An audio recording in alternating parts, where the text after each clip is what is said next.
নিত্যকে মতন আজকেও মই নিয়ম মাফিক হোটেলের উদ্দেশ্যে রওনা দিছি, কারণ ডিউটি আছে। সকাল সকালই বাইরেই পড়ছি। আইয়া নামাজ কালাম পড়লাম, পড়িয়া সামনের দিকে আটতে রইলাম। একদম পুরাই ফাঁকা, ঠিক আছে, পুরা শুনশান নিরাপত্তা। আমার তো আল্লাহ মনের মধ্যে একটু ভয় ভয় লাগছে, কোনো লোকজন নাই। যদি চিন্তা করে মোর সব কিছু লই টইয়ে যায় আছেন। তা আপনাকে একটু এই জন্য দেখানোর লাগে আর কি ভিডিওটা করলাম, যে এলাকায় মানুষের জন্য পাওয়া দেওয়া যায় না, কারণ বাজার এলাকা, এই এলাকার পরিস্থিতি এরকম। যদি আসলে ঢাকা শহরটা যদি এরকমই থাকতে, তা কিন্তু অনেক উন্নত হইতে, ঠিক আছে।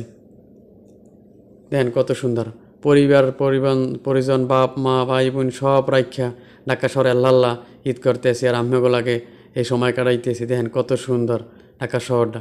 ঢাকা শহরটা অরিজিনালি অনেক সুন্দর, কিন্তু মানুষ আর জ্যামের কারণে ঢাকা শহরের সৌন্দর্য আর থাকে না।